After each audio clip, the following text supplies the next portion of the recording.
Hello students, आप सभी का स्वागत है नारायणा लर्निंग इंस्टीट्यूट पर।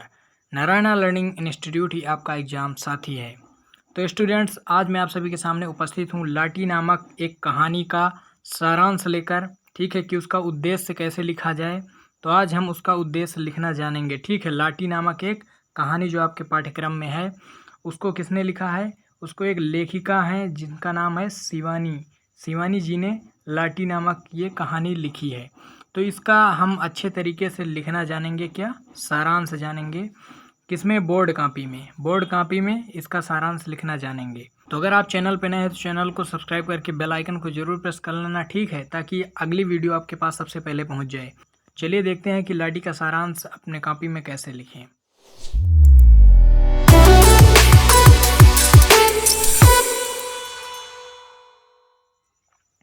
तो सबसे पहले मैंने जो अपने तरीके से कुछ लिखा है इसमें, उसे आपको समझाने की पूरी कोशिश करूंगा ताकि आपको ये कहानी याद भी हो जाए। तो चलिए देखते हैं कि आपको क्या करना है, कैसे लिखना है।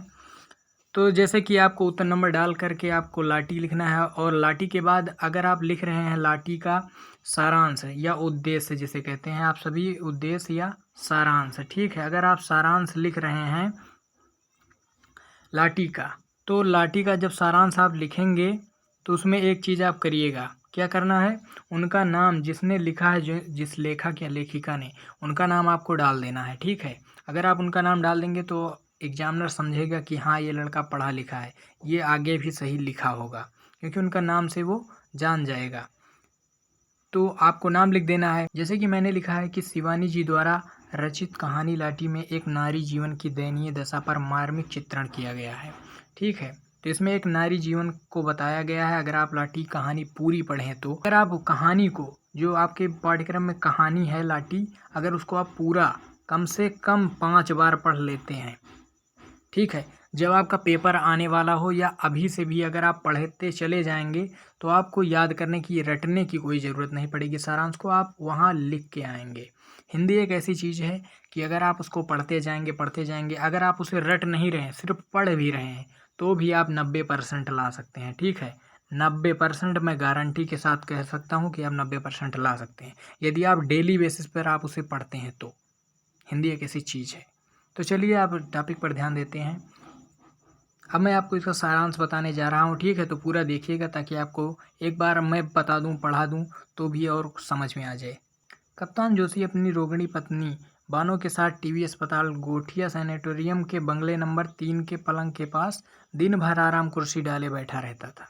उसकी पत्नी पीलियानी क्षय रोग के कारण पीड़ित थी, जो एक छुआछूत की बीमारी मानी जाती है। कभी अपने हाथों से टेम्परेचर, यानी कौन?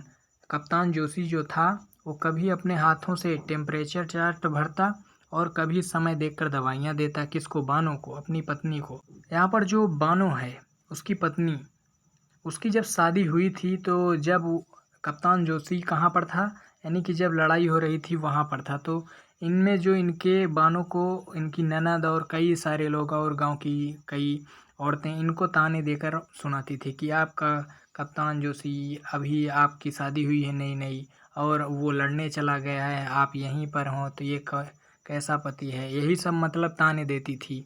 बानों को अपने जीवन में बहुत तरीके के परेशानियों का सामना करना पड़ा है। इसीलिए यहाँ पर शिवानी जी लिखती हैं कि नारी की दयनीय दशा पर। अगर आप पढ़ेंगे कहानी तो उसका मज़ा आ जाएगा, आप समझ जाएंगे पूरा, ठीक है। अब आगे बढ़ते हैं। बगल में मरीजों की भी बड़ी तृष्ण और चाव से सेवा करता था। कभी वह मीठे स्वर में पहाड़ी छोड़े गाता तो पहाड़ी मरीज जो होते थे वो हुमक कर कहते, वाह कप्तान साहब, एक और। कप्तान अपनी पत्नी सुंदरी बानो की ओर देख बड़े लाड से मुस्कुरा देता, यानी अपनी पत्नी से वो बहुत बेहद प्रेम करता था। बानो का गोरा सा चेहरा बीमारी के कारण पीला पड़ने लगा। वह कप्तान को दिन रात टुकुर टुकुर देखती रहती। उन दिनों गोठिया का डॉक्टर एक अधेड़ स्विस था। उसने कप्तान से कहा, तुम जरा भी परहेज नहीं करते। इस पर कप्तान साहब जो होते हैं उस पर गुस्सा हो जाते हैं। मरीज को दवा से जीतना होगा, यानी कि जो बीमारी है उसे दवा से ठीक किया जा सकता है, मोहब्बत से नहीं कि आप उसे लाड प्यार करते हैं तो वो ठीक हो जाएगी। कप्तान के बूढ़े पिता ने पत्र भेजा और उसमें लिखा कि उनके 10-20 पूत नहीं हैं, यानी कि उनके 10-20 पुत्र और नहीं हैं। यह बीमारी सत्यानाशी है, क्योंकि यह बीमारी छुआछूत की है, इसीलिए उनके पिता कह रहे हैं, जो उनके कप्तान जी के पिता हैं, कि यह बीमारी सत्यानाशी है, यानी कि नाश भी कर सकती है, यानी छुआछूत के कारण तुम्हें भी ये रोग फैल जाएगा तो तुम भी मर सकते हो। लेकिन इस पत्र का प्रभाव कप्तान जोशी को तनिक सा भी नहीं हुआ। कुछ दिन बाद कप्तान उदास रहने लगा। बानों की बड़ी बड़ी आंखों में भी उदासी के डोरे पड़ गए।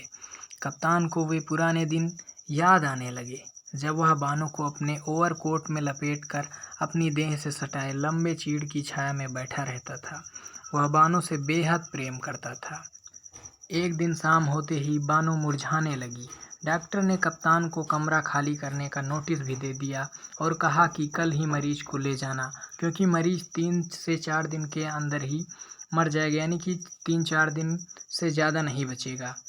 दूसरे दिन सुबह बानो पलंग से गायब थी। जब कप्तान ने देखा सुबह उठकर, तो बानो जो थी वो पलंग से गायब थी। कप्तान ने बानो को बहुत ढूंढा, किंतु वह कहीं नहीं मिली। वह उसकी साड़ी को कई दिन तक छाती से लगाए फिरता रहा, लेकिन इसका कुछ भी फायदा नहीं हुआ। 1 साल बाद कप्तान का पुनः विवाह हुआ। कप्तान की नई पत्नी प्रभा के पिता मेजर जनरल थे। कप्तान 4 साल बाद पत्नी सहित अपने 2 बेटे और 1 बेटी के साथ कहाँ लेकर गए घूमने के लिए? नैनीताल घूमने गए। ठीक है, अब वहाँ पर देखिए क्या होता है। भुआली के पास जब कप्तान ने एक छोटी सी चाय की दुकान पर चाय पी रहे थे, तभी वहाँ पर अलख निरंजन करते वैष्णवियों का एक दल आया। हेड वैष्णवी बड़ी मुखर और मर्दानी थी। वह बोली, सोचा बामण जी की दुकान की चाय छोरियों को पिलाऊं।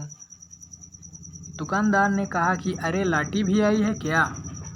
प्रभा और मेजर की दृष्टि लाटी पर पड़ी, यानी वही मेजर जो कप्तान जोशी और उनकी पत्नी प्रभा, जो अभी अभी नई शादी हुई थी 1 साल बाद, वो अपनी पत्नी और 2 बेटे और 1 बेटी के साथ आए हैं कहाँ घूमने?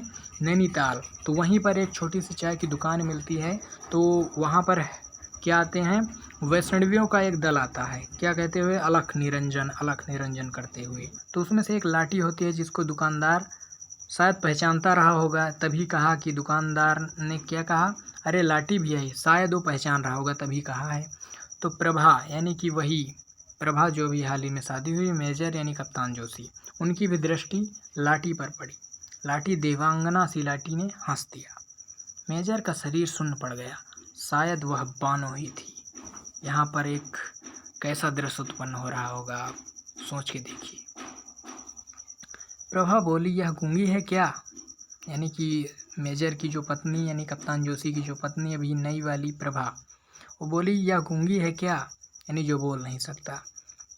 हेड वैष्णवी ने कहा, हमारे गुरु महाराज को इसकी देह नदी में तैरते हुए मिली। इसकी जिह्वा कहीं कटकर गिर गई थी। इसके गले में मंगलसूत्र था, शायद ब्याह हो गया होगा। इसे भयंकर क्षय रोग था। गुरु जी की शरण में आने के बाद इसके सारे रोग शोक सब कुछ ठीक हो गए। प्रभा बोली, अपने आदमी को भी भूल गई क्या? वैष्णवी बोली, यानी जो हेड थी उसमें की वैष्णवियों के दल में, वो बोली, इसे कुछ भी याद नहीं रहा।